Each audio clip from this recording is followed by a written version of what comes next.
काल्यवन के मारे जाने के बाद हड़कंप मच गया था। अब विदेशी भी श्री कृष्ण के शत्रु हो चले थे। तब अंततः कृष्ण ने अपने 18 कुल के सजातियों को मथुरा छोड़ देने पर राजी कर लिया।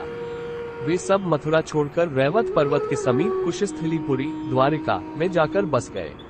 महाभारत मौसल 14.43-50 यह इतिहास का सबसे बड़ा माइग्रेशन था। उग्रसेन, अक्रूर, बलराम सहित लाखों की तादाद में कृष्ण के कुल के यादव अपने पूर्व स्थान द्वारका लौट गए। रह गए तो सिर्फ वे जो कृष्ण कुल से नहीं थे। लाखों की संख्या में मथुरा मंडल के लोगों ने उनको रोकने का प्रयास किया, जिनमें दूसरे यदुवंशी भी थे। सभी की आंखों में आंसू थे, लेकिन कृष्ण को तो जाना ही था। सौराष्ट्र में पहले से ही यदुवंशी लोग रहते थे। यह उनके प्राचीन पूर्वजों की भूमि थी। इस निष्क्रमण के उपरांत मथुरा की आबादी बहुत कम रह गई होगी। कृष्ण के जाने के बाद मथुरा पर जरासंध का शासन हो गया। द्वारिका में रहकर कृष्ण ने सुखपूर्वक जीवन बिताया।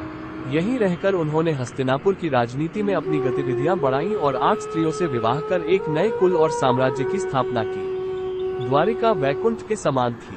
कृष्ण की 8 पत्नियां थीं: रुक्मिणी, सत्यभामा, जाम्बवती, मित्रवृंदा, सत्या, लक्ष्मणा, भद्रा और कालिंदी। इनसे उनका कई पुत्र और पुत्रियों की प्राप्ति हुई। इसके बाद कृष्ण ने भौमासुर, नरकासुर द्वारा बंधक बनाई गई लगभग 16,000 स्त्रियों को मुक्त कराकर उन्हें द्वारिका में शरण दी। नरकासुर प्रागज्योतिषपुर का दैत्यराज था, जिसने इंद्र को हराकर उनको उनकी नगरी से बाहर निकाल दिया था।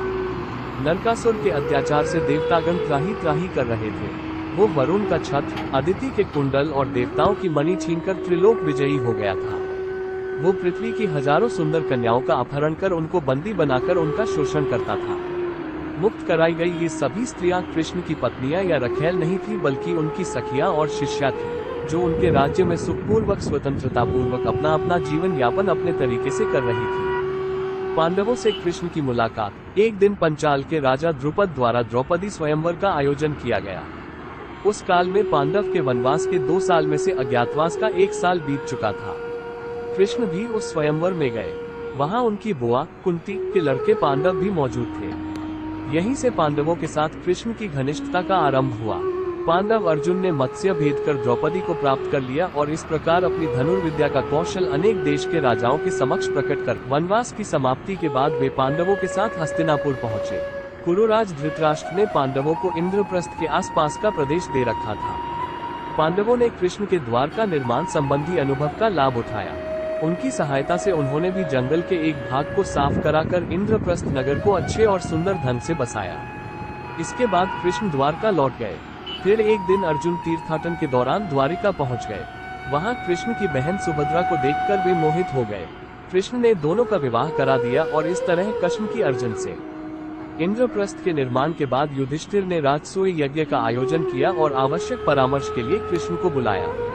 कृष्ण इंद्रप्रस्थ आए और उन्होंने राजसूय यज्ञ के आयोजन का समर्थन किया, लेकिन उन्होंने युधिष्ठिर से कहा कि पहले अत्याचारी राजाओं और उनकी सत्ता को नष्ट किया जाए, तभी राजसूय यज्ञ का महत्व रहेगा और देश विदेश में प्रसिद्धि होगी। युधिष्ठिर ने कृष्ण के इस सुझाव को स्वीकार कर लिया। तब कृष्ण ने युधिष्ठिर को सबसे पहले जरासंध पर चढ़ाई करने की सलाह दी। इसके बाद भीम और अर्जुन के साथ कृष्ण मगध मुक्त किया और इस प्रकार कृष्ण ने जरासंध जैसे क्रूर शासक का अंत कर बंदी राजाओं को उनका राज्य पुनः लौटाकर खूब यश पाया। जरासंध के वध के बाद अन्य सभी क्रूर शासक भयभीत हो चले थे।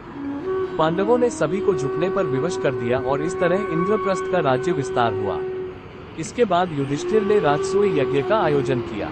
यज्ञ में युधिष्ठिर ने भगवान वेद व्यास, भारद्वाज, सुंतु, गौतम, असित, वशिष्ठ, च्यवन, कंदर, मैत्रेय, कवच, जित, विश्वामित्र, वामदेव, सुमति, जैमिन, क्रतु, पैल, पाराशर, गर्ग, वैशंपायन, अथर्वा, कर, वीतहोत्र, मधुद्वंदा, वीरसेन, अक्रतवृण आदि सभी को आमंत्रित किया।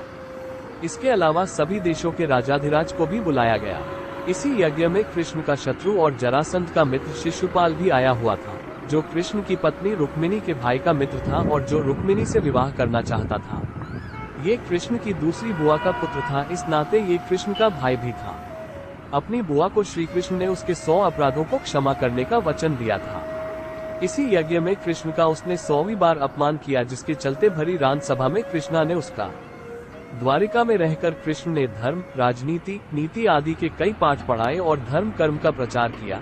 लेकिन वे कौरवों और पांडवों के बीच युद्ध को नहीं रोक पाए और अंततः महाभारत में वे अर्जुन के सारथी बने। उनके जीवन की ये सबसे बड़ी घटना थी। कृष्ण की महाभारत में भी बहुत बड़ी भूमिका थी। कृष्ण की बहन सुभद्रा अर्जुन की पत्नी थी। श्री कृष्ण ने ही युद्ध से पहले अर्जुन को गीता का उपदेश दिया था। महाभारत युद्ध को पांडवों के पक्ष में करने के लिए कृष्ण को युद्ध के पूर्व कई तरह के छल, बल और नीति का उपयोग करना पड़ा। अंततः उनकी नीति के चलते ही पांडवों ने युद्ध जीत लिया। इस युद्ध में भारी संख्या में लोग मारे गए। सभी कौरवों की लाश पर विलाप करते हुए गांधारी ने शाप दिया कि हे कृष्ण, तुम्हारे कुल का नाश हो जाए।